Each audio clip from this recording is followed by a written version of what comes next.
Making a plain bowl of matcha tea can be a great way to start your morning, but many people say that they just don't like the flavor. Before you give up on matcha, here are a few tips you might want to try to make a better bowl of matcha tea. The most important thing when you're making a bowl of matcha is to go for first harvest ceremonial grade matcha. Latte grade matcha can be great if you're combining the drink with oat milk, but if you're drinking it plain with water, you really want to go for the good stuff. For first-time matcha drinkers, we recommend to go for an okumidori matcha like the Noike matcha. While most matcha teas are made from the Yabukita cultivar, this tea can be a little bit bitter for first-time tea drinkers. That's why we recommend you go for a much smoother okumidori cultivar. The okumidori cultivar tends to be more difficult to produce, so it's really reserved for premium matcha in Gyokuro. While most okumidori matchas are quite expensive, we found a small farmer outside of Kyoto that produces a really great one for an affordable price, which is perfect for beginners. The Noike matcha is smoother and less bitter than most matchas, while still maintaining a reasonable price tag. This one is great to start with if you plan on drinking the matcha plain. The second tip when it comes to preparing your bowl of matcha is to sift the powder. This may seem like a small detail, but it can actually make a big difference.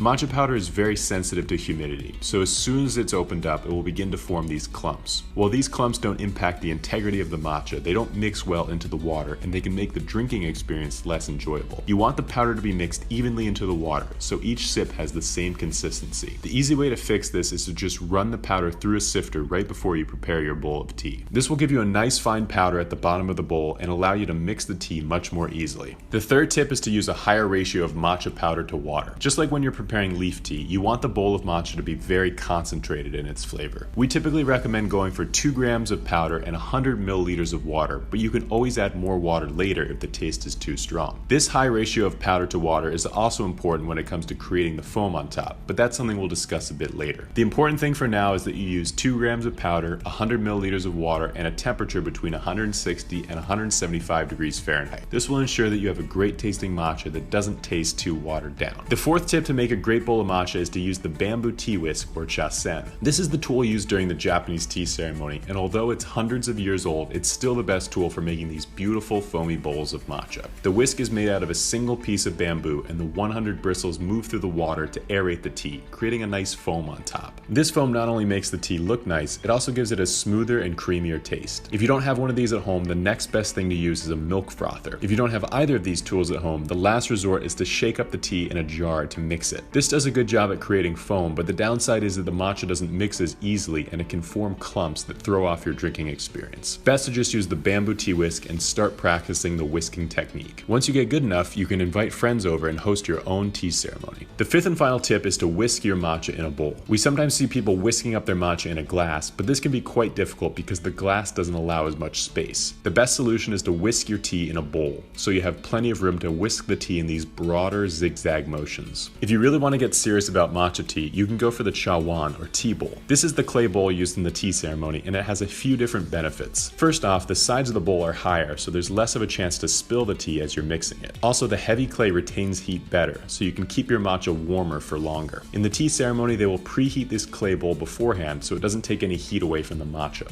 On a cold day, it can be nice to hold something warm like this while you sip your tea, which is another benefit of the chawan. I hope you have all enjoyed this video. Hopefully now you will be able to start recreating your own tea ceremonies at home. If you have any matcha questions, please feel free to leave them in the comments below. Until then, we'll see you next time.